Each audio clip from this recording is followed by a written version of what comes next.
যে ভূমিকম্প আমরা এখন আমাদের সামনে দেখছি, এবং আশঙ্কা করা হচ্ছে বাংলাদেশের দিকেও বড় কোনো ভূমিকম্প হবে, এটা আশঙ্কা করা হচ্ছে। এবং ভূমিকম্প প্রবণ এলাকাগুলোর মধ্যে সিলেটও আছে। আপনাদের সিলেট, চট্টগ্রাম, এই বার্মার এই রুট আছে, এদিকে রংপুর, ঢাকা তো এগুলো তো আছেই। এবং সবচেয়ে বেশি ক্ষতির মধ্যে পড়তে পারে ঢাকা শহর। আল্লাহ না করুক, আল্লাহ না করুক তো দোয়া করছি, কিন্তু পাপ তো ঠিকই করছি। আল্লাহ না করুক যদি এরকম 5 থেকে 6 মাত্রাটা কোনো ভূমিকম্প হয়েছে যার উৎপত্তি স্থল বাংলাদেশের কাছাকাছি, তাহলে দেখবেন আল্লাহ না করুক লক্ষ লক্ষ মানুষ মারা যাবে। নাউজুবিল্লাহ, আল্লাহ আমাদেরকে হেফাজত করুক। নবী সাল্লাল্লাহু আলাইহি ওয়াসাল্লাম বললেন, বাইনা ইয়াদাইস সাআ, কিয়ামতের আগে আগে, কিয়ামতের আগে আগে আসবে মুতায়নুন শাদীদ, বড় বড় দুটো মহামারী। বড় বড় মহামারী তো বুঝি আমরা, অসংখ্য মানুষ মারা যাবে, এরকম মহামারী আসবে। তারপর বাদাহু, এই মহামারীর পরে আসবে সানাওয়াতু জালাজিল, জালজালা বা ভূমিকম্পের বছরগুলো। জালজালা বা ভূমিকম্পের বছরগুলো, বছর নয় বছরগুলো, মানে বছর ধরে সিরিজ ভূমিকম্প হবে বিশ্বের মধ্যে। বলেন নাউজুবিল্লাহ। এই পর্যন্ত কি পৃথিবীতে কখনো সিরিজ ভূমিকম্প হয়েছে বছরের পর বছর ধরে? এখনো হয়েছে কি? হয় না। আর হাদিসগুলো মেলাবেন, নবীজি বলছেন বাইনা ইয়াদাইস সাআ, কিয়ামতের আগে আগে মুতায়নুন শাদীদ, মহামারী ছড়াবে, প্রচন্ড বড় মহামারী। পৃথিবীতে যত মহামারী হয়েছে এগুলোর ইতিহাস ঘাটলে দেখা যাবে না কোন মহামারী কত বড় ছিল। সাম্প্রতিক মহামারী অনেক বড় ছিল।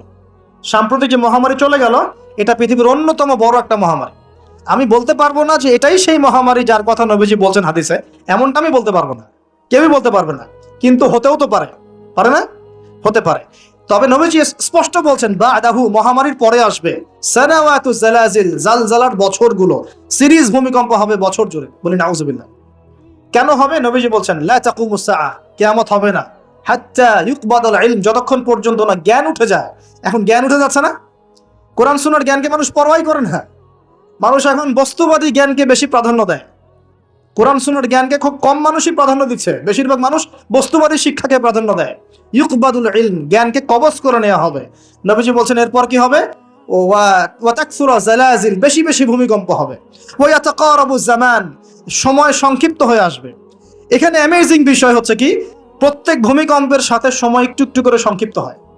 এটা রিসার্চ, সায়েন্সের। কিভাবে? পৃথিবীর ভিতরে একটা জায়গা আছে যেটা উত্তপ্ত, লাভা, এখানে লাভা আছে। কারণ পৃথিবীর ভিতরটা কিন্তু গরম, উপরেরটা আমরা যদিও দেখি এরকম শিলা, পাহাড় ইত্যাদি, পৃথিবীর ভিতরে কিন্তু আছে লাভা, যেটা সবাই মোটামুটি জানেন। এর ভিতরে একটা জায়গা আছে, ইনার কোর বলে জায়গাটাকে, একদম ভিতরে। তো এখনকার সাম্প্রতিক গবেষণা বলছে যে ভূমিকম্পগুলোর প্রভাবে, পৃথিবীতে যত ভূমিকম্প হয়েছে এর প্রভাবে ইনার কোর আগে যেদিকে ঘুরতো এখন উল্টা দিকে ঘোরা শুরু করেছে। নাউজুবিল্লাহ। মনে রাখবেন, কিয়ামতের অন্যতম আলামত কিন্তু সূর্য পশ্চিম দিক থেকে উঠবে, আর সময় সংক্ষিপ্ত হয়ে আসবে। নবীজি বলেছেন যে একটা বছর চলে যাবে একটা মাসের মতো, একটা মাস চলে যাবে একটা সপ্তাহের মতো, একটা সপ্তাহ যাবে একটা দিনের মতো, একটা দিন যাবে কেমন, নবী এটাও বলেছেন। নবীজি বলছেন একটা দিন যাবে একটা ঘন্টার মতো। মানে ঘন্টা মানে কি, যে ম্যাচের কাঠি জ্বালাতে যতক্ষণ সময় লাগে এতটুকু সময়ের মধ্যে মিনিট চলে যাবে। কিভাবে হবে এটা আল্লাহ ভালো জানেন। আবার দাজ্জালের হাদিসেও আছে, দাজ্জাল যখন বিশ্বে শাসন করা শুরু করবে তখন 40 দিন সে বিশ্বকে শাসন করবে। কতদিন? 40 দিন, যার প্রথম দিনটা হবে 1 বছরের সমান লম্বা। প্রথম দিন কত বছর? 1 বছর সমান লম্বা। কে জানে পৃথিবীর গতি থেমে যাবে কিনা, থেমে যেতেও পারে। আপনাদেরকে নিউজ দেয়, চায়না নাম তো শুনেছেন, চায়না একটা বাঁধ নির্মাণ করেছে, কৃত্রিম বাঁধ। ওর দেশে একটা কৃত্রিম বাঁধ নির্মাণ করেছে। এটা এত শক্তিশালী বাঁধ, ওখানে এত রড, সিমেন্ট আর এই ম্যাটেরিয়ালস ইউজ করা হয়েছে, যেটা এই পাকিস্তান, তারপরে ইন্দোনেশিয়া, হ্যাঁ, বাংলাদেশ, এই যে দেশগুলো আছে, এই পুরো দেশটাকে, এই পুরো দেশের একটা বড় অংশকে এই কংক্রিটের নিচে ঢেকে ফেলা সম্ভব। এত বেশি কংক্রিট ইউজ করা হয়েছে, চায়না ইউজ করেছে, ওরা ইউজ করেছে। এবং বিশাল একটা পানির ফ্লো তারা সৃষ্টি করেছে, কৃত্রিম, এটা কিন্তু ম্যানমেড। তো আমি গতকাল রিসার্চ করতে গিয়ে দেখলাম যে তারা বলছে এই বাঁধটা নির্মাণ করার কারণে পৃথিবীর আহ্নিক গতির মধ্যে একটা পরিবর্তন চলে আসছে। মানুষের হাতের কামাই দেখেন। আর এখানে কিন্তু দাজ্জালের হাদিস এটাও বলা হচ্ছে যে পৃথিবীর প্রথম দিনটা, দাজ্জালের প্রথম দিনটা হবে 1 বছরের সমান লম্বা। কে জানে, হয়তো বা এমন কিছু হবে মহাবিশ্বে যে পৃথিবীর আহ্নিক গতিটার মধ্যে কোনো পরিবর্তন হবে, ঘূর্ণনে কোনো পরিবর্তন দেখা দিবে। হয়তোবা, আল্লাহ ভালো জানে। তা আমি বিশ্বাস করি এটা হবে, কিন্তু আমি বলি না কারণে যে মানুষ বলবে যে আপনি এত স্পেসিফিকলি কেমন করে বলতে পারেন। আমার বিশ্বাস এরকম কিছু একটা হবে, মহাবিশ্বে এমন কিছু একটা হবে যাতে এই পৃথিবীর গতির মধ্যে একটা পরিবর্তন আসবে। না হলে দাজ্জালের একদিন কেমন করে 1 বছরের সমান হতে পারে। সাহাবীরা প্রশ্ন করলেন, ইয়া রাসূলুল্লাহ, আমরা তখন নামাজ কেমন করে পড়বো? নবীজি বললেন, অনুমান করে পড়ে নিবে, তোমরা এস্টিমেট করে করে অনুমান করে পড়ে নিবে যে কতটুকু সময় পর পর ওয়াক্ত হচ্ছে। তার মানে সাহাবীরা নামাজে তখনও সচেতন ছিলেন। তারপর দেখেন, ইয়াতাকারাবু জামান, নবীজি এটাও বলছেন দাজ্জালের দ্বিতীয় দিনটা হবে এক মাসের সমান, আর তৃতীয় দিনটা হবে 1 সপ্তাহের সমান, বাকি দিনগুলো হবে তোমাদের দিনের মতোই। এটা হবে, বিশ্ববাসী দেখবে এগুলা। বিশ্বের সামনে ভয়ঙ্কর কিছু ঘটনা ঘটা এখনো বাকি আছে। বিশ্বটা এমন থাকবে না, এখন যা দেখছেন সব এমন থাকবে না। নবীজি বলছেন জ্ঞান উঠে যাবে যখন, এটা উঠে যাচ্ছে দিন দিন। মানুষকে এখন শেখানো হচ্ছে মানুষ বানর থেকে সৃষ্টি হয়েছে। এগুলো জ্ঞান, এগুলো জ্ঞান। ইসলামের জাজল্যমান ইতিহাসগুলোকে মানুষ ভুলে যাচ্ছে, এগুলো জ্ঞান। মানুষকে শেখানো হচ্ছে সমকামিতা ভালো জিনিস, এগুলো জ্ঞান।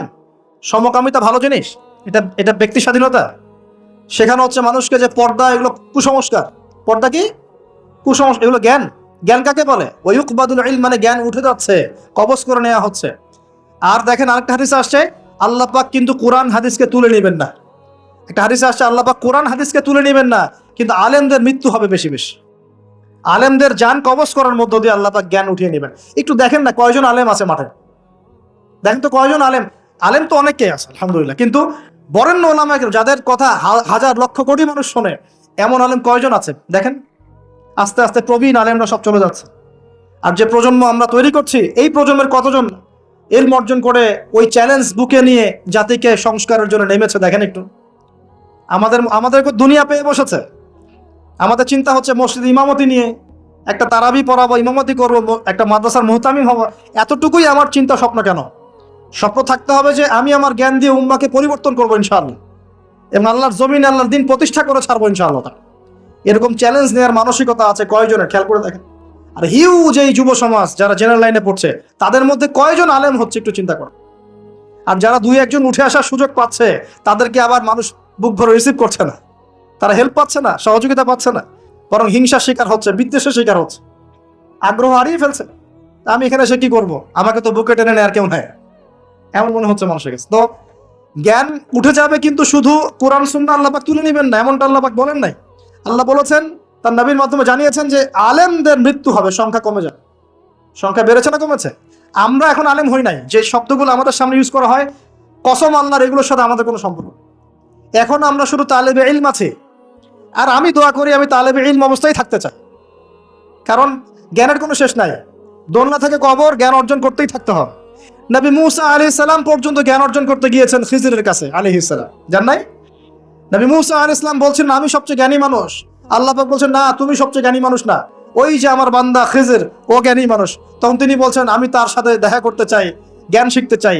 হাল আত্তাবিউকা আলা আন তুআল্লিমানি মিম্মা উল্লিমতা রুশদা, তিনি গিয়ে বলছেন আমাকে কি আপনার সাথে রাখবেন, আল্লাহ পাক আপনাকে যা শিখিয়েছেন তার থেকে কিছু শেখাবেন? কে বলছে? নবী মুসা আলাইহিস সালাম।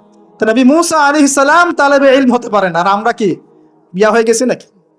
তো এই আন্তর্জাতিক খ্যাতি সম্পন্ন হাবি যাবে, এগুলো বয়কট করে, দরকার নাই, এগুলো কোনো দরকার নাই। এমনি আমরা তালেবে ইলমই থাকতে চাই। আর আমরা শুধু দায়ী মাত্র, আপনাদেরকে হয়তো দাওয়াত দিতে পারবো, কিন্তু ফিকহের কঠিন মাসআলাগুলো, গভীরতা, এগুলো আমরা বলতে পারবো না, এগুলো মুফতি সাহেবরা বলতে পারবেন। তো বরেণ্য ওলামায়ে কেরামদের সংখ্যা কিন্তু কমছে। আমরা দোয়া করি আল্লাহ পাক সমস্ত মাজলুম ওলামায়ে কেরামকে মুক্তি দানের ব্যবস্থা করেন, এবং আল্লাহ পাক বাংলার জমিনে আলেমদেরকে দিয়ে ভরিয়ে দিন ইনশাআল্লাহ। আর জাহেলদেরকে আল্লাহ পাক আলেমের জায়গায় আনা থেকে আমাদেরকে হেফাজত করুন বলি। আর আমাদের সবাইকে এই ট্রল পাগল হলে চলবে না, ইস্যু পাগল হলে চলবে না, সমালোচনা সংস্কৃতি লালন করা যাবে না। আপনি মানুষ তৈরি করেন, মানুষ তৈরি করা অনেক কঠিন, নামিয়ে দেওয়া সহজ। আমরা এই জায়গায় আসতে অনেক কষ্ট করতে হয়েছে, কিন্তু নামানো কিন্তু খুব সহজ। একটা ইস্যু দিয়ে নামাতে পারেন না, একটা ইস্যু সৃষ্টি করে নামাতে পারেন। এই জায়গায় আসতে কিন্তু অনেক কষ্ট করতে হয়। অতএব আল্লাহর দ্বীনের সাথে গাদ্দারি করলে আল্লাহ পাক ছাড়বেন না, কিন্তু এটা মাথায় রাখবেন। আল্লাহ পাক আমাদের সবাইকে বোঝার তৌফিক দান করুন। নবীজি বলছেন কখন এই ভূমিকম্পগুলো আসবে, সিরিজ ভূমিকম্পগুলো কখন আসবে? যখন জ্ঞান উঠে যাবে এবং জালজালা বাড়বে, ইয়াতাকারাবু জামান, জামানা কাছাকাছি চলে আসবে। আরো বলছেন নবীজি যে তোমাদের মাল সম্পদ বৃদ্ধি পাবে, ফায়াফিদু, এবং মাল সম্পদ উপচে পড়বে তোমাদের। দিন দিন দেখছেন না যে যার স্যান্ডেল কেনার টাকা ছিল না সে এখন উঁচু উঁচু বিল্ডিং তৈরি করতেছে, দেখেন না? এটাই তো নবী সাল্লাল্লাহু আলাইহি ওয়াসাল্লাম হাদিসে জিবরিলে কি বলেছেন, ওয়ান তারাল হুফাতাল উরাতাল আলাতা রিয়া আশ-শাই ইয়াতাতাওয়ালুনা ফিল বুনিয়ান। নবীজি বলছেন কিয়ামতের অন্যতম নিদর্শন হচ্ছে সমাজের নগ্ন পদের খালি গায়ের রাখাল শ্রেণীর মানুষ উঁচু উঁচু বিল্ডিং নির্মাণের প্রতিযোগিতা করবে। এমনটা হচ্ছে না? সম্পদ বাড়ছে মানুষের, এটাও একটা কিয়ামতের সাইন। নবীজি আরো বলছেন ওয়াজাহরাতিল কায়নাত ওয়াল মুগান্নিয়াত, এবং বেশি বেশি বাদ্যযন্ত্র এবং নায়িকা নর্তকী এগুলোর সংখ্যা বাড়তে থাকে। বাড়ছে না এগুলো বাড়ছে। এই সময়ে নবী সাল্লাল্লাহু আলাইহি ওয়াসাল্লাম বলছেন যে এই জালজালাগুলো আসতে থাকবে। এটা একটা হাদিস। একটাতে আসছে যে নবী সাল্লাল্লাহু আলাইহি ওয়াসাল্লাম বলছেন লা ইয়াশরাবান্না নাস মিন হাযিহিল উম্মাহ আল খামর, আমার উম্মতের মধ্যে কিছু মানুষ মাদক দ্রব্য পান করবে, সবাই না, কিছু মানুষ মাদক দ্রব্য পান করবে, ওয়া ইউসাম্মুনাহা বিগাইরি ইসমিহা, এবং সেই মাদকের নাম তারা পরিবর্তন করে খাবে। খাচ্ছে না মানুষ এখন? মদকে মদ বলছে না। এই যে তোমরা টাইগার খাও কেন, স্পিড খাও কেন, এগুলোর মধ্যে অ্যালকোহল নাই? দিব্যি বাচ্চাদেরকে এগুলো খাওয়াচ্ছে অনেকে, দেখা যায়। আপনারা কি পাগল হয়ে গেছেন নাকি? এগুলোর মধ্যে এমন ক্ষতিকর উপাদান আছে যেগুলো দিয়ে মানুষের কিডনি ড্যামেজ হয়ে যায়। দিব্যি রোজার মাসে রমজান রোজা খুলেই একেবারে সিগারেট হাতে নিয়ে একদম এগুলা খাওয়া শুরু করত। এগুলোর মধ্যে মাদক দ্রব্য আছে। যে পানীয়র মধ্যে যাররা পরিমাণ মাদক দ্রব্য থাকবে সেটাও মাদক, মনে রাখবেন।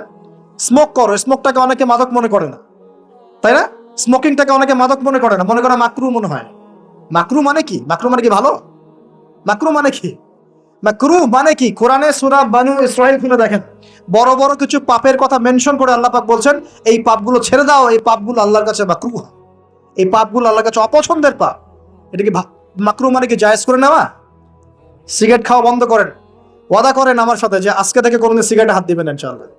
কোনো প্রকার এইসব টাইগার মাইগার স্পিড খাবেন না, এসব ভালো জিনিস না। ভালো কিছু খান না, ভালো কিছু খান। আর অনেকে দেখা যায় যে জর্দা খাওয়া শুরু করেছে। কেন? এটাও কি সুন্নত নাকি? কি দরকার আছে ভাই? এতটুকু খাইলে হয়তো নেশা হয় না, বুঝলাম। এতগুলো জর্দা একবারে খান দেখি, খাওয়া যাবে? খামরের মূলনীতি কি? যার বেশি খেলে নেশা হয় তার অল্প খাওয়া হারাম।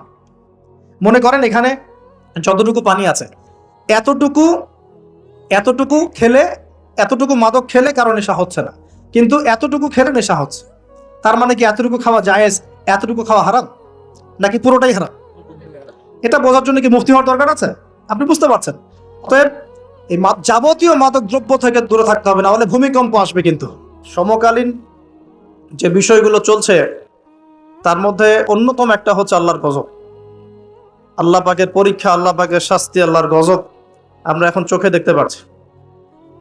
আজকে আলোচনা শুরু করব একটু ভিন্নভাবে। একটা সম্প্রদায়ের কথা দিয়ে আলোচনা শুরু করতে চাই। বিসমিল্লাহির রহমানির রহিম। আল্লাহ রাব্বুল আলামিন পবিত্র কোরআনুল কারীমে বেশ কয়েকটা জায়গায় একটা সম্প্রদায়, একটা কওম, একটা জাতির কথা বলেছেন। তার নাম হচ্ছে কওমে মাদিয়ান। কি নাম? কওমে মাদিয়ান। এই কওমে মাদিয়ানের নবী ছিলেন শুআইব আলাইহিস সালাম। কি নাম ছিল? শুআইব আলাইহিস সালাম। তিনি নবী মূসা আলাইহিস সালামের সমসাময়িক নবী ছিলেন। আর মূসা আলাইহিস সালাম তার মেয়েকে বিয়ে করেছিলেন। নবী মূসা আলাইহিস সালাম যখন যুবক, তখন একদিন তিনি দেখছেন রাস্তায় দুজন লোক ঝগড়া করছে। একজন তার গোত্রের, আর একজন হচ্ছে ফেরাউনের বাহিনীর। তো মূসা আলাইহিস সালাম তার গোত্রের, যে তার জাতের, তার সাথে তার পক্ষ নিলেন। তো কোরআন বলছে যে সেই এক ঘুষিতেই সেই ব্যক্তি মারা গেছে। ঠিক আছে? ওয়াকাযাহু, মূসা আলাইহিস সালাম তাকে একটা ঘুষি দিলেন। ফাকাদা আলাইহি, এতেই তার মৃত্যু হয়ে গেল। পরের দিন আবার একই ঘটনা ঘটছে। মূসা আলাইহিস সালাম দেখছেন আবার সেই ব্যক্তি আরেকজনের সাথে লড়াই করছে। তখন তিনি আবার তাকে বাঁচাতে গেলেন। তখন সেই ব্যক্তি বলছে, গতকাল কিন্তু তুমি একজনকে ঘুষি মেরে হত্যা করেছো, আজকে কি আবার আমাকে হত্যা করতে চাচ্ছ? তখন এক ব্যক্তি খবর নিয়ে আসলো, মূসা এখান থেকে পালাও, কারণ ফেরাউনের বাহিনী তোমাকে ধরতে আসছে, কারণ তারা মনে করে তুমি একজনকে হত্যা করেছো। তখন মূসা আলাইহিস সালাম মিশর থেকে চলে গেলেন, হিজরত করলেন। এই মিশর থেকে হিজরত করে তিনি এই শুআয়ব আলাইহিস সালামের কওমে মাদিয়ান এখানে চলে গিয়েছিলেন। এখানে তিনি একটা গাছের নিচে বসেছিলেন। বসে তিনি দেখলেন যে কিছু মানুষ গবাদি পশুদেরকে পানি পান করাচ্ছে, আর দূরে দুটো মেয়ে দাঁড়িয়ে আছে। তো মুসা আলাইহিস সালাম তাদেরকে গিয়ে বললেন, আপনারা দাঁড়িয়ে আছেন কেন? তখন সেই দুটো মেয়ে মুসা আলাইহিস সালামকে বললেন যে আমরা দুর্বল, যতক্ষণ না তারা তাদের পশুদেরকে পানি পান করিয়ে চলে যাচ্ছে ততক্ষণ পর্যন্ত আমরা পানি পান করাতে পারি না। তখন মুসা আলাইহিস সালাম তিনি শক্তিশালী ছিলেন, বিশ্বস্ত ছিলেন, তিনি তাদের হয়ে পশুদেরকে পানি পান করালেন। এবার সেই মেয়ে দুটো বাসায় চলে গেল। বাসায় চলে গিয়ে কিছুক্ষণ পর মুসা আলাইহিস সালাম আবার সেই গাছের নিচে বসে আল্লাহর কাছে একটা দোয়া করছেন। কি দোয়া? আল্লাহ পাক কোরআনে বলছেন, নবী মুসা আলাইহিস সালাম বলেছিলেন, রব্বি, হে আমার রব, ইন্নী লিমা আনজালতা ইলাইয়া মিন খায়রিন ফাকির। হে আল্লাহ, তুমি আমার প্রতি যে নেয়ামত বর্ষণ করবে, তুমি আমার উপর যে অনুগ্রহ বর্ষণ করবে, আমি তার জন্য ভিখারি হয়ে বসে আছি। বলেন সুবহানাল্লাহ। কারণ এখন মুসা আলাইহিস সালাম ফেরারি মানুষ, মিশর থেকে চলে আসছেন, না এখানে আছে খাবার, না আছে বস্ত্র, না আছে বাসস্থান, না আছে কোনো আত্মীয় স্বজন, একাকী। তখন তিনি গাছের নিচে বসে এই দোয়া করছেন, রব্বি ইন্নী লিমা আনজালতা ইলাইয়া মিন খায়রিন ফাকির। হে আল্লাহ, আমার উপর তুমি যে নেয়ামত গুলো দিবে এর জন্য আমি ভিখারি হয়ে বসে আছি। সুবহানাল্লাহ। ঠিক ওই সময় ওই দুই মেয়ের একজন মেয়ে হেঁটে হেঁটে মুসা আলাইহিস সালামের কাছে আসলেন, এবং তাদের হাঁটার বর্ণনা আল্লাহ পাক কোরআনে দিয়েছেন যে তারা লাজুক ভঙ্গিতে হেঁটে আসলেন। সেই মেয়ে লাজুক ভঙ্গিতে হেঁটে আসলেন। এখনকার মেয়েদেরকে এই হাঁটাকে শিখাবে যে মেয়েদেরকে লাজুক ভঙ্গিতে হাঁটতে হয়? লজ্জা শরম তো সেই কবেই উঠে গেছে। তো একটা ভালো কাজ করার পরে মুসা আলাইহিস সালাম গাছের নিচে বসে আল্লাহর কাছে দোয়া করছেন। এই জন্য ভালো কাজের ওসিলা দিয়ে আল্লাহর কাছে দোয়া করতে হয়। এই যে আমরা দোয়া করতে চাই আল্লাহর কাছে, দোয়া করার বিভিন্ন সময় আছে, গুরুত্বপূর্ণ সময় আছে, পদ্ধতি আছে। পদ্ধতির সময় বুঝে দোয়া করলে ইনশাল্লাহ দোয়া ডাইরেক্ট কবুল হবে ইনশাআল্লাহ। আর তিনটা জিনিস খেয়াল রাখতে হবে। এক, ওই ইবাদত যেন আল্লাহ সন্তুষ্টির জন্য হয়। দুই, সেটা যেন নবী সাল্লাল্লাহু আলাইহি ওয়াসাল্লামের পদ্ধতি অনুযায়ী হয়। এবং তিন, আপনার রিজিকটা যেন হালাল থাকে। এই তিনটা বিষয় ঠিক থাকলে ইনশাআল্লাহ তাআলা দোয়া কবুল হবে ইনশাআল্লাহ। তো মুসা আলাইহিস সালাম দোয়া করলেন, সাথে সাথে ফল আসলো। ওই মেয়ে হেঁটে হেঁটে চলে আসলেন, এসে বললেন, আমার বাবা আপনাকে ডাকছেন, আমার বাবা আপনাকে ডাকছেন। এই কথার অর্থ যারা অ্যাডাল্ট তারা বুঝতে পারবেন। এখন মুসা আলাইহিস সালাম তার সাথে গেলেন, গিয়ে দেখলেন তার বাবা হচ্ছেন একজন নবী, যার নাম হচ্ছেন শুআয়ব আলাইহিস সালাম, যার কথা বলছেন। তার বাবার নাম কি? শুআয়ব আলাইহিস সালাম। এখন শুআয়ব আলাইহিস সালাম তিনি মুসা আলাইহিস সালামকে বলছেন, কি ঘটনা তোমার, আমাকে বলো। তখন মুসা আলাইহিস সালাম তাকে সব ঘটনা বললেন। এখনো কিন্তু মুসা আলাইহিস সালাম নবী হন নাই, এখনো কিন্তু তার কাছে ওহী আসেনি, ঠিক আছে? এখন তিনি তার ঘটনা খুলে বললেন যে আমি বনু ইসরাইলের মানুষ, ফেরাউনের ঘরে বড় হয়েছি, একদিন রাস্তায় ঘটনা ঘটলো, তারপরে আমাকে তারা ধাওয়া করে আজকে এই জায়গায় আমি চলে আসলাম। এখন শুআয়ব আলাইহিস সালাম বলছেন যে এখানে ভয়ের কিছু নাই, তুমি এখানে নিরাপদ, এখানে কেউ তোমার কোনো ক্ষতি করবে না ইনশাআল্লাহ। তখন এই দুইজন মেয়ের একজন বলছে, বাবা, এই ব্যক্তি হচ্ছে বিশ্বস্ত এবং শক্তিশালী, এই ব্যক্তি হচ্ছে বিশ্বস্ত এবং শক্তিশালী। মুসা আলাইহিস সালামের দুটা গুণ এখানে পাওয়া গেল, তিনি বিশ্বস্ত ছিলেন এবং কি শক্তিশালী ছিলেন। তো সে আমাদের উপকার করেছে, তাকে কি আমাদের কাছে রাখা যায় কিনা, তাকে পুরস্কার দেওয়া যায় কিনা?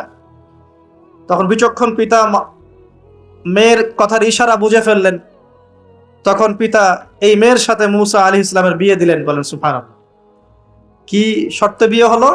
8 বছর শুআয়ব আলাইহিস সালামের যে আপনার কাজ করতে হবে, মানে খামার, শুআয়ব আলাইহিস সালামের যে প্রজেক্ট আছে সেখানে 8 বছর শ্রম দিতে হবে, চাকরি করতে হবে।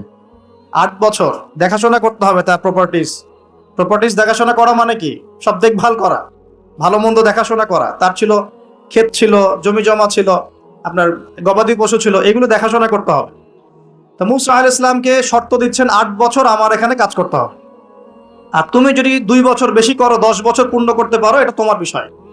আর এই ওয়াদা আমার আর আল্লাহর মাঝখানে, তোমার আমার আল্লাহর মাঝখানে থাকবে। তো মুসা আলাইহিস সালাম রাজি হলেন এবং তিনি সেখানে থাকতে লাগলেন। তো পরবর্তীতে মুসা আলাইহিস সালামের কাছে নবুয়ত আসলো যখন তুর পাহাড়ে তিনি আগুন দেখতে পেলেন। তিনি সেখানে গিয়ে আগুন খুঁজছেন, আর তুর পাহাড়ের ডান দিক থেকে আল্লাহ রাব্বুল আলামিন আওয়াজ দিলেন, ইয়া মূসা, হে মূসা, ফাখলা'না আলাইক, তোমার জুতা খুলে আসো, ইন্নাকা বিল ওয়াদিল মুকাদ্দাসি তুয়া, তুমি এখানে পবিত্র একটা জায়গায় এসেছো। মূসা আলাইহিস সালাম তো ভয় পেয়ে গিয়েছিলেন। আল্লাহ রাব্বুল আলামিন তাকে ওহী করলেন, তুমি নবী, আমার কাছে রাসূলরা ভয় পায় না, তোমার হাতে ওটা কি? মূসা আলাইহিস সালাম বলছেন, আমার হাতে লাঠি। কি করো লাঠি দিয়ে? আল্লাহ পাক বলছেন, মূসা আলাইহিস সালাম বলছেন, লাঠি দিয়ে আমি এই যে আমার গবাদি পশু এগুলোকে তাড়াই, গাছের পাতা পাড়ি ইত্যাদি। আল্লাহ পাক বলছেন, লাঠি ছুঁড়ে মারো। লাঠি ছুঁড়ে মারার সাথে সাথেই এটা একটা বড় অজগর হয়ে গেল, এবং মূসা আলাইহিস সালাম এটা দেখে পিছনে দৌড় দেওয়া শুরু করল। তখন আল্লাহ পাক ডেকে বললেন, ভয় পেও না, আমার কাছে যারা মুরসালিন রসুলগণ ভয় পায় না, তোমার হাতটা বগলের নিচে ঢুকাও। মূসা আলাইহিস সালাম হাত নিয়ে এই বগলের নিচে দিলেন, এবার বের করো। বের করলেন, দেখলেন হাত দিয়ে আলো বের হচ্ছে। মাশাআল্লাহ। এরপরে আল্লাহ পাক তাকে নবুয়ত দিলেন, যাও ফেরাউনের কাছে। কোন ফেরাউন? যেখান থেকে তুমি পালিয়ে এখানে এসেছো। ফেরাউনের কাছে গিয়ে, ইযহাব ইলা ফিরআউন ইন্নাহু তাগা, ফেরাউনের কাছে যাও, গিয়ে বলো যে সে সীমা লঙ্ঘন করেছে।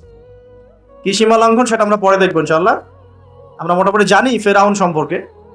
সে কন্যা সন্তানদেরকে জীবিত রাখতো, পুত্র সন্তানদেরকে হত্যা করত, বনু ইসরাইলকে বিভক্ত করে শাসন করত, জুলুম করত, এবং তার সবচেয়ে বড় অপরাধ হচ্ছে সে নিজেকে খোদা দাবি করেছে। সে বলেছে, আনা রব্বুকুমুল আ'লা, আমি তোমাদের মহান রব। তো সে সীমা লঙ্ঘন করেছে, নাউযুবিল্লাহ।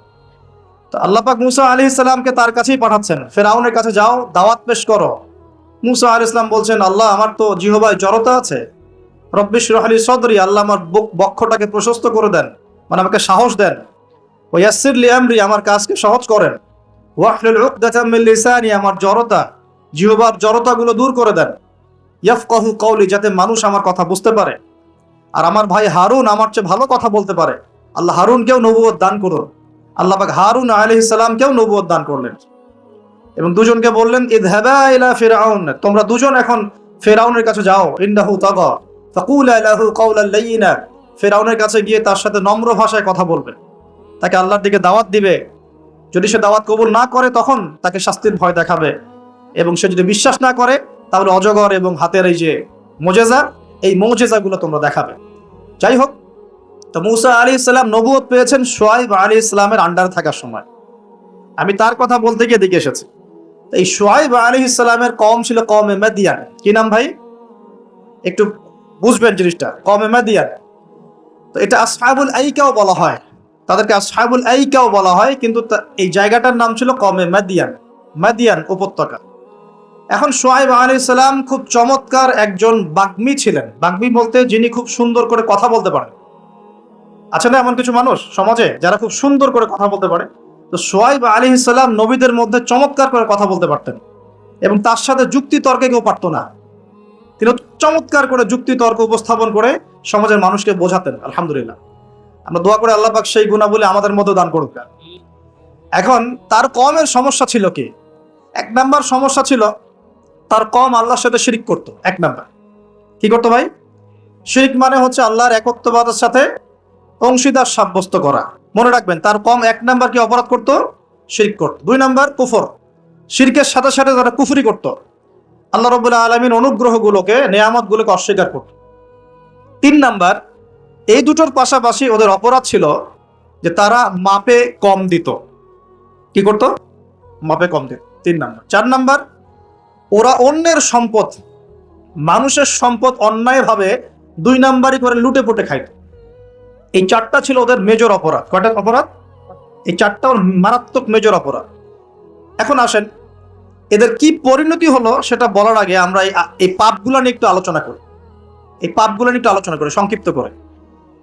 মাদিয়ান কওমের সর্বপ্রথম অপরাধ ছিল তারা আল্লাহর সাথে শিরিক করত, মানে আল্লাহ পাকের তাওহীদের সাথে অংশীদার সাব্যস্ত করত। এখন এই শিরিকটা কিন্তু প্রত্যেক যুগেই নবীদের সময় হয়েছে, এবং আমাদের নবী মুহাম্মদ সাল্লাল্লাহু আলাইহি ওয়াসাল্লাম তার জামানাতেও কিন্তু আবু জেহেল, আবু লাহাব, উতবা, সায়বা এরা কিন্তু শিরিক করেছে। এখন এই শিরিকটাকে নবী সাল্লাল্লাহু আলাইহি ওয়াসাল্লাম খুব সহজ করে ভাগ করে দিয়ে গেছেন। আমরা যদি কোরআন এবং হাদিসটা ঘাটাঘাটি করি, আমরা দেখব যে শিরিকটা আসলে তিন প্রকার হয়। এই তাওহীদ এবং শিরিকটা তিন প্রকার হয়। একটা হলো একত্ববাদ, যেমন তিন প্রকার হয়, শিরকও তিন প্রকার হয়। এবং আল্লাহ পাকের তাওহীদ একত্ববাদ যেমন 3 ভাগে ভাগ করা যায়, শিরকটাকেও 3 ভাগে ভাগ করা যায়।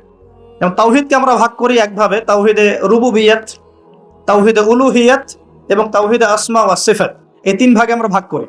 ঠিক একইভাবে শিরকটাও 3 ভাগে হয়।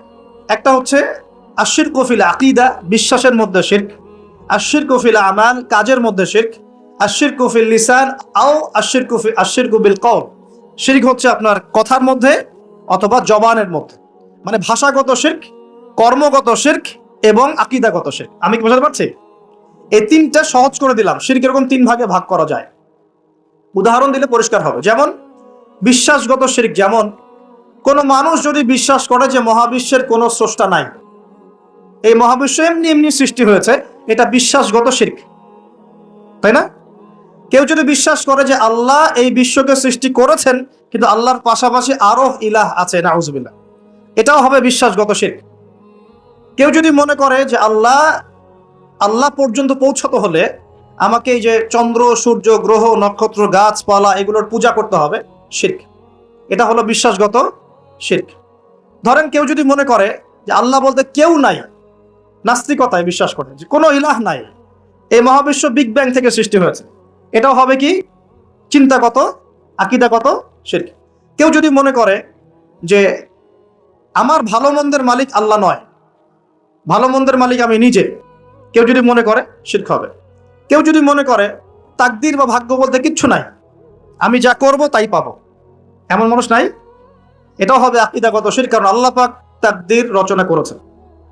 কেউ যদি মনে করে যে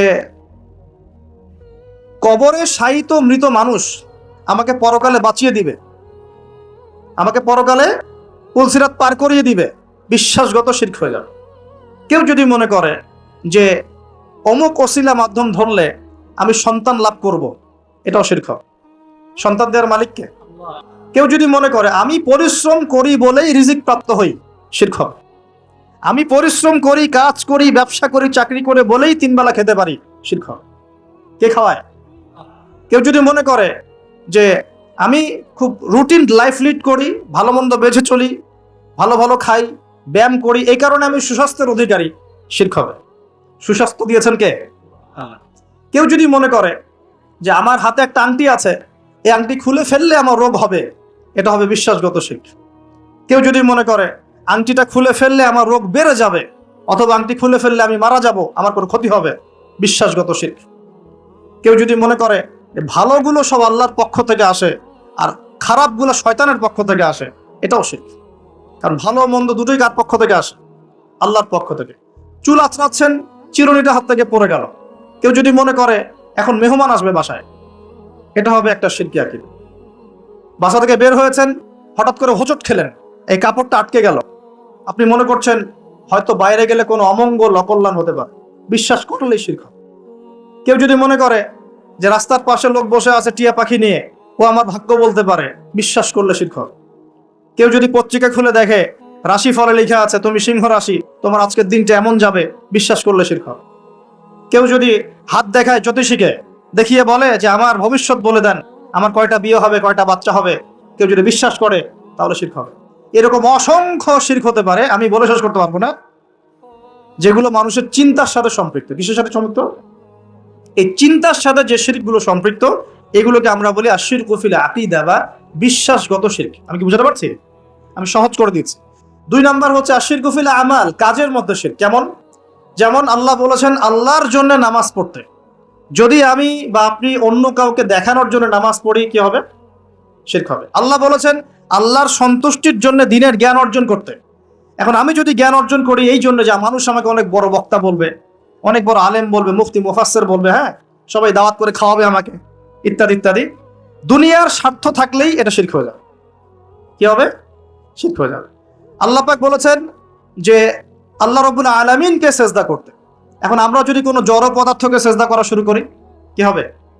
যদি কোনো মানুষকে সেজদা করি, যদি কোনো মৃত মানুষকে সেজদা করি, আচ্ছা এটা ক্লিয়ার রাখবেন। নাকি আল্লাহ পাক বলেছেন আল্লাহর জন্য কুরবানি করতে, ফাসাল্লি লিরাব্বিকা ওয়ানহার, আল্লাহর জন্য কুরবানি করি আমরা, অন্য কারোর জন্য করি?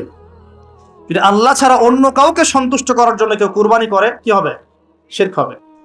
আল্লাহ বলেছেন দান সদকা করতে আল্লাহর সন্তুষ্টির জন্য। এখন আমি দান সদকা করলাম, বড় একটা ফুটানি যে আমাকে মানুষ বড় দানবীর বলবে, এরকম বিশ্বাস করলে, মনের মধ্যে নিয়ত থাকলেই শিরক হয়ে যাবে। হজ করতে বলেছেন আল্লাহ পাক আল্লাহকে সন্তুষ্ট করার জন্য। এখন আপনি হজ করে আসলেন এবং টাইটেল লাগিয়ে বেড়াচ্ছেন আমি অমুক আলহাজ হাজি সাহেব। ঠিক আছে, মানুষ আমাকে আলহাজ বলবে, হাজি সাহেব বলবে, মানুষ আমাকে তখন ভোটটা দিবে, ভোটের সময় তখন আমাকে মানুষ ভোটটা দিবে। ওই স্বার্থ যদি থাকে শিরক হয়ে যাবে। আমি বুঝাতে পারছি না মনে হয়। ইবাদত বন্দেগীর ক্ষেত্রে যদি আল্লাহর সন্তুষ্টি ছাড়া অন্য কারো সন্তুষ্টি উদ্দেশ্য থাকে শিরক হয়ে যাবে। বুঝতে পারছি কি? আচ্ছা, যেমন নজর মানত করতে হয় কার জন্য? আল্লাহর জন্য। আপনি যদি অন্য কাউকে সন্তুষ্ট করার জন্য নজর মানত করেন কি হবে? শিরক হবে। আল্লাহ রাব্বুল আলামিন তার কাছে দোয়া করতে বলেছেন। এখন আপনি যদি অন্য কারো কাছে দোয়া করা শুরু করেন, চাওয়া শুরু করেন, কি হবে? আল্লাহ পাক আল্লাহর জন্য কুরবানি করতে বলেছেন। কিছু মানুষ জিনদের জন্য কুরবানি করে এখনো সমাজের মধ্যে, জিনকে বশ করার জন্য, তাবে করার জন্য এবং জিন কেন্দ্রিক জাদুবিদ্যার চর্চা করার জন্য মানুষ জিনদের সামনে কুরবানি করে এখনো। পার্বত্য অঞ্চলগুলো ঘুরলে আপনারা দেখতে পাবেন।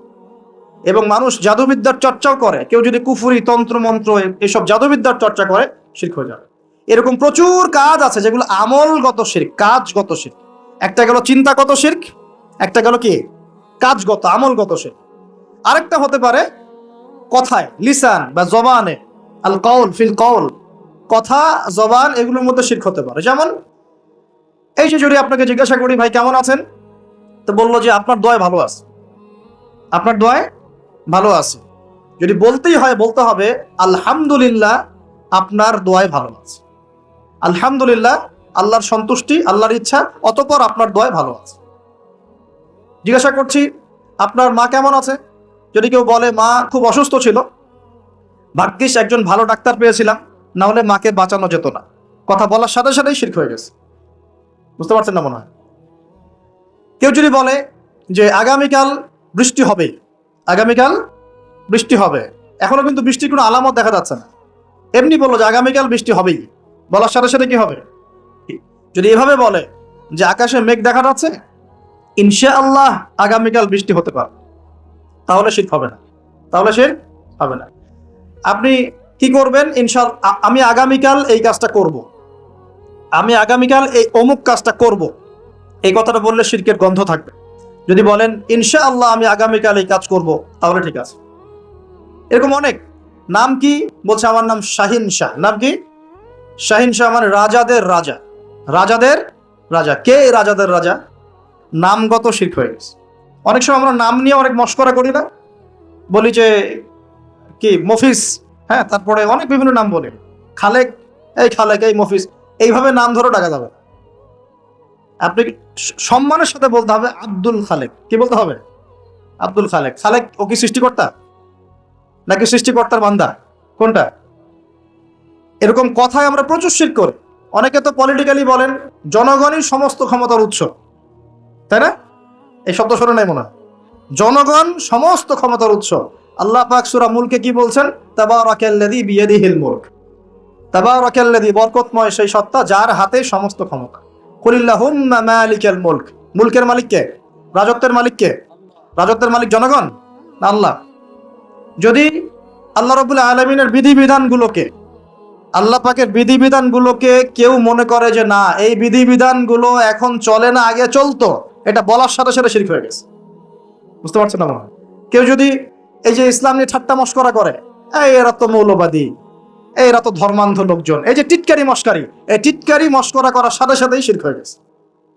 আল্লাহ পাক তওবায় বলেছেন এটা কুফরিও হয়েছে, শিরকের সাথে সাথে কুফরিও হয়েছে। এরকম অনেক ব্যাপার আছে। আমরা বলি যে আমরা যা বিধান দিচ্ছি এই বিধান আল্লাহর বিধানের চাইতে ভালো, এরকম কেউ মনে করলে বললেই শিরক হয়ে যাবে, শিরকের সাথে কুফরিও হয়ে যাবে, দুটোই হয়ে যাবে। যদি বলে না আল্লাহর বিধানের চেয়ে বেশি ভালো না, কিন্তু আল্লাহর বিধানের সমান, সমান বললেও শিরক হয়ে যাবে, কুফরি হয়ে যাবে। আমি কি বুঝাতে পারছি ভাই? মানে কথার মধ্যে প্রচুর শিরক করি আমরা, এখন প্রচুর শিরক করি। সবচেয়ে মারাত্মক এই হচ্ছে শিরকের পাপ। কারো আমল নামায় যদি শিরকের পাপ না থেকে অন্য যে কোনো পাপ থাকে, আল্লাহ তার নবীকে ওয়াদা করেছেন সেই পাপ মাফ করে দেব ইনশাআল্লাহ। আল্লাহ পাক মেরাজের আলোচনা হচ্ছিল মনে একটু আগে, তো মেরাজের রাতে আল্লাহ পাক নবী সাল্লাল্লাহু আলাইহি ওয়াসাল্লামকে 3টা স্পেশাল গিফট দিয়েছেন। কয়টা? তিনটা স্পেশাল গিফট দিয়েছেন, তিনটা হাদিয়া, হাদিয়া তৌফা। প্রিয় নবীকে ভালোবেসে, আমাদের নবীকে আল্লাহ পাক সবচেয়ে বেশি ভালোবাসেন না, ভালোবেসে তিনটা হাদিয়া দিয়েছেন। এক, তোমার উম্মতের উপর 50 ওয়াক্ত নামাজ, যেটা কমতে কমতে কমতে কমতে কত আসছে? 5। আর কমানোর জন্য কোন নবী ফোর্স করছিলেন? নবী মুসা আলাইহিস সালাম, যার কথা একটু আগে বলছিলাম। কারণ তিনি বলছিলেন যে আমার উম্মতের উপর 2 ওয়াক্ত নামাজ ফরজ ছিল, সেটাই উম্মত ঠিক মতো আদায় করতে পারতো না। 5 ওয়াক্ত নামাজ আপনার উম্মত পারবে না, রাসূলুল্লাহ আপনি যান আরো কমিয়ে নিয়ে আসেন। মুসা আলাইহিস সালাম দূরদর্শিতা ছিল না তার? আসলে দেখেন তো আমাদের সমাজে 5 ওয়াক্ত নামাজ কতজন পড়ে? আসলে কি বেশিরভাগ মানুষ নামাজি না বেশিরভাগ মানুষ বেনামাজি, কোনটা? তাহলে ওনার দূরদর্শিতা কিন্তু ঠিক ছিল। এগুলোকে গায়েবের খবর বলে না। ওই যে বললাম আকাশে মেঘ জমেছে, আকাশে মেঘ জমেছে, এখন আপনি ছাতা নিয়ে বাসা থেকে বের হয়েছে, এটা কি আপনি গায়েবের খবর জানেন? আপনি বসির আছে, আপনার দূরদর্শিতা, আপনি দেখতে পাচ্ছেন। ফেরেশতারা কি বলেছিল? আতাজআলু ফিহা মান ইউফসিদু ফিহা ওয়া ইয়াসফিকু দিমা, আল্লাহ আপনি পৃথিবীতে এমন কাউকে পাঠাতে যাচ্ছেন পৃথিবীতে গিয়ে ফিতনা ফাসাদ সৃষ্টি করবে আর রক্তপাত ঘটাবে, মানুষ সেই কাজ পৃথিবীতে করছে কিনা? তার মানে কি ফেরেশতারা গায়েবের খবর জানে না? তাদের বসিরা, কারণ এই কাজটা আগে জিন জাতি করেছিল। তো যেটা বলছিলাম, একটা হচ্ছে 50 ওয়াক্ত নামাজ। 2 নাম্বার, আল্লাহ পাক সূরা বাকারার শেষের 3টা আয়াত দিয়েছেন। কয়টা আয়াত? কোন বর্ণনা এসেছে 2টা আয়াত, আর কোন বর্ণনা আছে শেষের 3টা আয়াত। লিল্লাহি মা ফিস সামাওয়াতি, এখান থেকে ফানসুরনা আলাল কওমিল কাফিরিন পর্যন্ত এই 3টা আয়াত যে ব্যক্তি রাত্রেবেলা পড়ে ঘুমাবে সারা রাত ইবাদত করার নেকি পাবে ইনশাআল্লাহ। পারা যাবে না এটা পড়তে?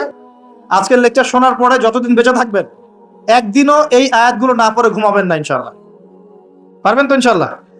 আলী রাদিয়াল্লাহু আনহু বলতেন, কোন বুদ্ধিমান মানুষ রাতের বেলা এই 3 আয়াত না পড়ে ঘুমাতে পারে না। যার বুদ্ধি আছে সেটা না পড়ে ঘুমাইতে পারে না। কারণ এই 3টা আয়াত তেলাওয়াত করে ঘুমালে আপনি সারা রাত নফলের ইবাদত পাচ্ছেন, নেকি পাচ্ছেন। সারা রাত নফল ইবাদতের নেকি পাচ্ছেন, এবং রাতের বেলা যে যে জিন, হ্যাঁ, জাদু, কুফরি কালাম, দৃশ্য অদৃশ্যের যে ক্ষতিগুলো আছে, এই সবকিছু থেকে আল্লাহ আপনাকে হেফাজত করবে ইনশাআল্লাহ। অতএব এটা একটা গিফট আল্লাহ পাক দিয়েছেন মেরাজের রাতে। মেরাজ নিয়ে আলোচনা হয়, কিন্তু মেরাজের সবচেয়ে মূল জিনিসগুলো আমরা আমল করি না। মেরাজের রাতে এসেছে 5 ওয়াক্ত নামাজ, ওই নামাজই তো পড়ি না। আপনাকে আলোচনা আমি ধারাবাহিকভাবে শোনাই, কি করব? নামাজ তাকে পড়তে হবে। তারপরে কোরআন দিয়েছেন আল্লাহ পাক, সূরা বাকারার শেষের 3 আয়াত। এতটুকু মুখস্থ করতে পারে না মুসলিম উম্মার যুবকরা। এদিকে একদম Bankimchandra, Saratchandra, physics, chemistry, biology, ইতিহাস, সাহিত্য সব পড়ে শেষ করে ফেলাইছে। হুমায়ুন আহমেদ, হুমায়ুন আজাদ পড়ে শেষ, হিমু হয়ে ঘুরে বেড়াচ্ছে রাস্তাঘাটে, কিন্তু তাই না? কিন্তু সূরা বাকারার শেষের 3টা আয়াত মুখস্থ বলতে পারে।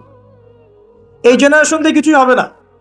এই জেনারেশনকে পরিবর্তন করতে না পারলে না তার উম্মার কোনো খেদমতে কাজ করতে পারবে, না দেশের জন্য কিছু করতে পারবে। দেশের জন্যও কিছু করতে পারবে না, উম্মার জন্য করা তো অনেক দূরের কথা। সারাদিন পরে আছে গার্লফ্রেন্ড নিয়ে, মাদক দ্রব্য নিয়ে, পর্নোগ্রাফি নিয়ে, এই মাদক, গাঁজা, ইয়াবার আসর নিয়ে। তারপরে কোনো কোনো ক্ষেত্রে দেখা যায় হকি স্টিক নিয়ে মারামারি করে বেড়াচ্ছে, হল দখল করবে। হয় না এগুলা? যুবকদের অধঃপতনের মূল কারণ হচ্ছে এখন মাদক, তারপরে মেয়ে, নারীর নেশা, পতিতাবৃত্তি, পর্নোগ্রাফি, গার্লফ্রেন্ড বয়ফ্রেন্ড, এই যে ফ্রি মিক্সিং। সামনে আবার ওই যে ভ্যালেন্টাইন্স নাকি আসবে, ওটার আলোচনা কালকে করবো ইনশাল্লাহ, আজকে না।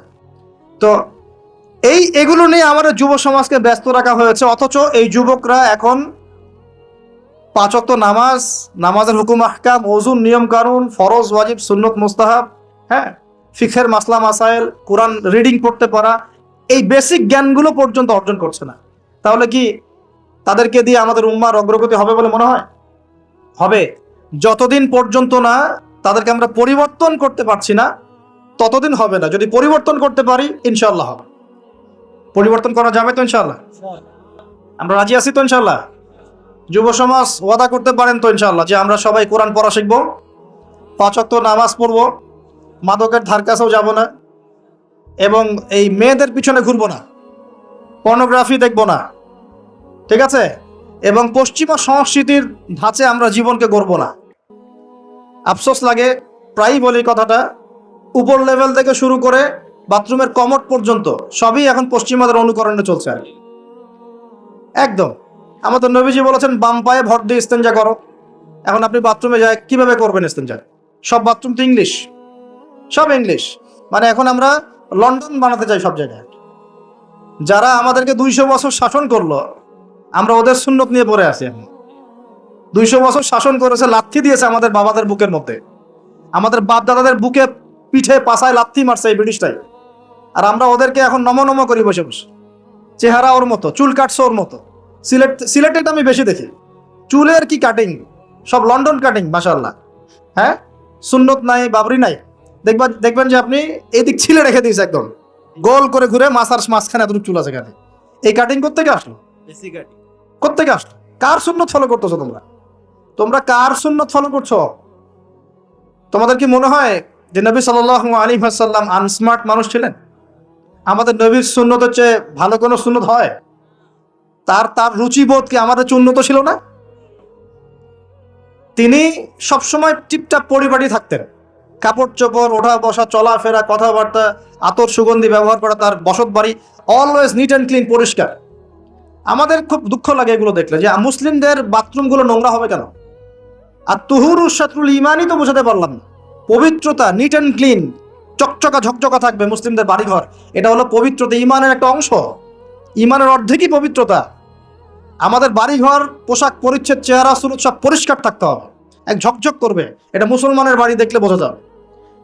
হিন্দু ভাইদের বাসায় গিয়ে দেখা যায় পূজা করার আলাদা জায়গা আছে, মুসলমানদের বাসায় নামাজের জায়গা খুঁজে পাওয়া যায় না। এটা কেন? মুসলিমদের বাসায় নামাজের জায়গা খুঁজতে হয়, নামাজ পড়ার জায়গা কোথায় দেখান? বাসা বানাচ্ছেন 5 তলা 10 তলা, এগুলো সামনে কবরস্থান হবে, কারণ ভূমিকম্প আসতেছে, আগেই বলছে। এবং সিরিজ আসবে, সিরিজ সানাওয়াতুজ জালাজিল, জালজালার বছরগুলো আসবে, ওইদিকে আমি পরে আসতেছি। তো বানান আরো উঁচু উঁচু বানান। তো 10 তলা বাড়িতে একটা জায়গা পাওয়া যায় না নামাজ পড়ার জন্য। ড্রয়িং রুমে নামাজ পড়তে হয়, বেডরুমে নামাজ পড়তে হয়, বাথরুমের সামনে নামাজ পড়তে হয়।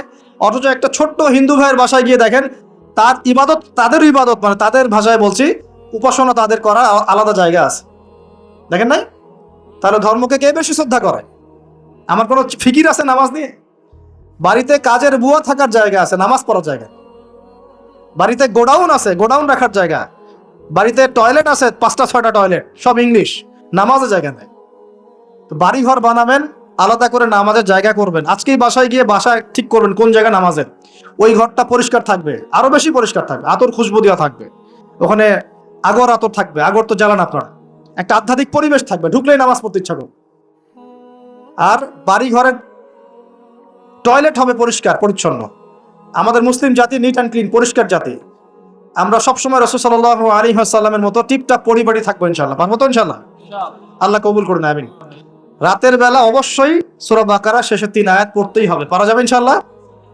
নিজের উপর এটাকে ফরজ করে নিয়ে নিবে। আর 3 নাম্বার, তৃতীয় হাদিয়া এটা যেটা বলছিলাম, আল্লাহ পাক তার নবীকে ওয়াদা করেছেন। এই ওয়াদাটা খুব ভালো করে শোনেন। আল্লাহ পাক তার নবীকে একটা ওয়াদা করেছেন, হে নবী মুহাম্মদ সাল্লাল্লাহু আলাইহি ওয়াসাল্লাম, তোমার উম্মতের যে কোনো ব্যক্তি যদি আসমান জমিনের সমান গোনা নিয়ে আমার সামনে দাঁড়ায়, আসমান জমিন সমান গোনা মানে সুদ খাইছে, ঘুষ খাইছে, ধরেন দুর্নীতি করছে, আপনার জেনা করেছে, হ্যাঁ চুরি করেছে, ইত্যাদি ইত্যাদি, অনেক পাপ করেছে। হয়তো কিছু পাপের শাস্তি দুনিয়ায় পেয়েছে, কিছু শাস্তি মৌতের সময় যন্ত্রণার সময় পেয়েছে, কিছু শাস্তি কবরে পেয়েছে, আবার কিছু শাস্তি হাসরের মাঠে পেয়েছে। এভাবে শাস্তি দেওয়া হবে ধাপে ধাপে, এবং এর মধ্য দিয়ে গোনাগুলো মাফ হবে। আবার কিছু সময় আল্লাহ পাক পরীক্ষা করেছেন, জান দিয়ে, মাল দিয়ে, সম্পদের ক্ষতি দিয়ে। তো তোমার উম্মতের যে কোনো ব্যক্তি যত বড় পাপ নিয়ে আসুক না কেন, আসমান জমিন ভরায় ফেলুক পাপ দিয়ে, কিন্তু তার আমল নামায় যদি আমার সাথে শিরকের পাপ না থাকে, আমি তার সামনে আসমান জমিন সমান ক্ষমা নিয়ে হাজির হব ইনশাআল্লাহ। মানে আল্লাহ মাফ করে দিবেন। তাহলে প্রিয় ভাই, শিখলাম যে আমাদের আমল নামাকে শিরক মুক্ত করতে হবে। রাজি আছেন ইনশাআল্লাহ? যত রকম শিরক আছে, চিন্তার শিরক, আপনার কাজের শিরক, কথার শিরক, সমস্ত শিরক ত্যাগ করতে হবে। আমাদের রবকে, খাওয়ানকে, সন্তান দেনকে, বাঁচানকে, মারেনকে, রিজিকের মালিককে, ভালো মন্দের মালিককে, ইহকাল পরকালে কল্যাণের মালিককে, আমার ইবাদত পাওয়ার যোগ্যকে, আমার ভালোবাসা পাওয়ার যোগ্যকে, আমি ভয় করব কাকে, আমি শ্রদ্ধা করব কাকে, আমি সবচেয়ে বেশি সম্মান করব কাকে, আমি কার জন্য বাঁচবো, কার জন্য মরবো, কার জন্য জীবন উৎসর্গ করব, সব কার জন্য হবে। ব্যাস এই যথেষ্ট। লা ইলাহা ইল্লাল্লাহ এর মানে এটাই, মানে হচ্ছে আল্লাহ পাকই সবকিছু, আল্লাহ ছাড়া কিছুই না, আল্লাহর জন্যই সবকিছু। লা ইলাহা ইল্লাল্লাহ আমরা ক্ষেত্র বিশেষে মানি। এখন যেমন দেখাচ্ছি, মসজিদে গিয়েছি, এখানে মাশাআল্লাহ লা ইলাহা ইল্লাল্লাহ মানছি, ঠিক আমি ব্যবসা করতে চলে গেলাম, ওখানে গিয়ে মাপে কম দেওয়া শুরু করলাম, আমার মনে হচ্ছে আল্লাহ আমাকে এখন দেখছেন না। তার মানে ব্যবসায় লা ইলাহা ইল্লাল্লাহ নাই, মসজিদে আছে। এরকম হয় না? আবার একজন চাকরি করতে গিয়েছে, টেবিলের নিচ দিয়ে ঘুষ নিচ্ছে, ওর মনে হয় এখানে হয়তো লা ইলাহা ইল্লাল্লাহ নাই। আবার একজন সুদ খাচ্ছে অর্থনৈতিক জীবনে গিয়ে, তার ধারণা এখানে আল্লাহ পাক তাকে ধরবেন না, এটা দুনিয়ার বিষয়, আর মসজিদটা হচ্ছে আখিরাতের বিষয়। আমরা ইসলামটাকে এরকম ভাগ করে ফেলেছি। কেউ পলিটিক্স করতে আসছে, তার মনে হয় যে এখানে লা ইলাহা ইল্লাল্লাহের দরকার নাই, এখানে আমি যা ভালো বুঝি তাই, সমাজের নিয়ম করুন আমি যেমন করবো তেমন, আল্লাহর বিধান পরে, এগুলো পরে দেখা যাবে। ওই যুগে চলতে এই যুগে চলে না, এমন চিন্তা এখন মানুষের, এমন চিন্তা না। শিক্ষা অর্জন করতে গিয়েছেন, এখানে লা ইলাহা ইল্লাল্লাহ দরকার নাই, লা ইলাহা ইল্লাল্লাহ মসজিদে হবে, মাদ্রাসা হবে, চিন্তাটা এমন এখন। অথচ জীবনের প্রতিটা ক্ষেত্রে লা ইলাহা ইল্লাল্লাহ বাস্তবায়ন না করা পর্যন্ত কেউ মুমিন মুসলিম হতে পারছে না, পারবেও না। ইবাদত করছি, এখানে যেমন আল্লাহ ছাড়া কোনো ইলাহ নাই, অর্থনৈতিক জীবনেও আল্লাহ ছাড়া কোনো ইলাহ নাই। ঠিক একইভাবে শিক্ষা জীবনেও আল্লাহ ছাড়া কোনো ইলাহ নাই, আমার পারিবারিক জীবনেও আল্লাহ ছাড়া কোনো ইলাহ নাই, আমার পলিটিক্যাল লাইফেও আল্লাহ ছাড়া কোনো ইলাহ নাই। এর নাম লা ইলাহা ইল্লাল্লাহ। এই হলো বিষয়। একটা কথা প্রাসঙ্গিক এসেই যায়, মুহাম্মদুর রাসূলুল্লাহ তাহলে কি? মুহাম্মদুর রাসূলুল্লাহ হচ্ছে জীবনের প্রতিটা ক্ষেত্রেই এই একমাত্র ব্যক্তি আমার আদর্শ, উনি ছাড়া আমি কাউকে আদর্শ রূপে গ্রহণ করতে পারি না। এই হলো মুহাম্মদুর রাসূলুল্লাহ। চেহারা থেকে শুরু হবে, আমার চেহারা হবে তার মতো, চুলদাড়ি তার মতো, পোশাক আশাক তার মতো, আমার বাড়িঘর তার মতো। বাড়িঘর তার মতো বলতে তার রুচিবোধ, তার সুন্নত অনুযায়ী। নবী সাল্লাল্লাহু আলাইহি ওয়াসাল্লামের মাটির বাড়ি, আপনি চাইলে ইট পাথরের করতে পারেন, কোনো সমস্যা তো না, কিন্তু সেই বাড়িতে নবীর সুন্নত ছাড়া অন্য কোনো সুন্নত চলবে না, চলবে? আচ্ছা, আপনার পরিবার, এটা হবে মুহাম্মদ সাল্লাল্লাহু আলাইহি ওয়াসাল্লামের আদর্শে। শিক্ষার জীবন রাসূলের আদর্শে, ব্যবসায়ী জীবন রাসূলের আদর্শে, চাকরি করতে গিয়েছেন তার আদর্শ মেনে চলতে হবে, সমাজনীতি পরিচালনা করছেন তার আদর্শ মানতে হবে, মানতে আপনি বাধ্য। আপনি আরো বড় দায়িত্ব পেয়েছেন, বিশ্ব নেতা হয়েছেন, তখন বিশ্বটাকে চালাতে হবে তার সুন্নত মতো, আপনি তখন বাধ্য এটা করতে। যদি না করেন তাহলে মুহাম্মদুর রাসূলুল্লাহ ওই জায়গায় নাই। মুহাম্মদুর রাসূলুল্লাহ কি দাড়ির মধ্যে খালি, খাবার পরে মিষ্টি খাওয়ার মধ্যে, সিন্নি খাওয়ার মধ্যেই মুহাম্মদুর রাসূলুল্লাহ, নাকি জীবনের সব ক্ষেত্রেই মুহাম্মদুর রাসূলুল্লাহ থাকবে? এই আকীদা ক্লিয়ার করতে হবে। হ্যাঁ আমি জানি, এখন আমি আমার মন্তব্য বলছি, আমি জানি যে একজন মানুষের পক্ষে সবকিছু আমল করা একই সময় একই সাথে কঠিন, সম্ভব না। আর এই বিশ্বটা আসলেই সম্ভব না, কিন্তু আমাদের চেষ্টা থাকবে না? চেষ্টা করতে হবে কিনা? আমরা আজকে থেকে নিয়াত করি যে আমরা জীবনের প্রতিটা ক্ষেত্রেই লা ইলাহা ইল্লাল্লাহ মানব ইনশাআল্লাহ, এবং জীবনের প্রতিটা ক্ষেত্রেই মুহাম্মদুর রাসূলুল্লাহ বাস্তবায়নের চেষ্টা করব ইনশাআল্লাহ। আল্লাহ পাক আমাদের সবাইকে কবুল করুন, বলি আমিন। আল্লাহ পাক সবাইকে তৌফিক দান করুন। শুআয়ব আলাইহিস সালামের কওম এই শিরকের পাপের মধ্যে লিপ্ত ছিল। আমি কি শিরক বোঝাতে পেরেছি ভাই? কিছুটা হলো পেরেছেন তো? একটা কিছু এরকম বই পাওয়া যায় বাজারে, আকীদা সংক্রান্ত, আকীদা তাহাবিয়া, আল ওয়াসাতিয়া, এরকম কিছু বই আছে। কোরআন সুন্নাহর আলোকে বিশুদ্ধ আকীদা, তারপর শিরকিও কেন, কিতাবুত তাওহীদ, এরকম কিছু বই পাওয়া যায়। এগুলো কিনলে আপনি শিরকের বিভিন্ন ক্যাটাগরিজ গুলো জানতে পারবেন, কিভাবে শিরক হতে পারে। আল্লাহ পাক আমাদের সবাইকে জ্ঞান অর্জন করার তৌফিক দান করুন। এবার আসেন, শুআয়ব আলাইহিস সালামের কওমের দ্বিতীয় পাপ ছিল কুফর, যেটা আমরাও, আল্লাহ মাফ করুক, আমরাও সেই পাপের মধ্যে লিপ্ত আছি। কুফর মানে কি? আল্লাহকে অস্বীকার করা, আল্লাহকে অস্বীকার করা। যেমন এই যে কিছু মানুষ আছে, যে মানুষগুলো 5 ওয়াক্ত নামাজ পড়াকে ফরজ মনে করে না, এরা স্পষ্ট কুফরি করছে। কে বলেছে? নবী সাল্লাল্লাহু আলাইহি ওয়াসাল্লাম যে বলছেন, মান তারাকা সালাতা মুতাআম্মিদান ফাকাদ কাফারা, কেউ যদি নামাজ, ফরজ নামাজকে ইচ্ছা করে ছেড়ে দেয়, নামাজের ফরজিয়াতকে অস্বীকার করে, ফাকাদ কাফারা, সে কুফরি করলো। বলি নাউজুবিল্লাহ। অনেক ভাই আছেন না, নামাজ পড়ে না, সবাইকে নামাজের দাওয়াত দিচ্ছি আমরা। আল্লাহ পাক আমাদের সবাইকে 5 ওয়াক্ত নামাজ জামাতে পড়ার তৌফিক দান।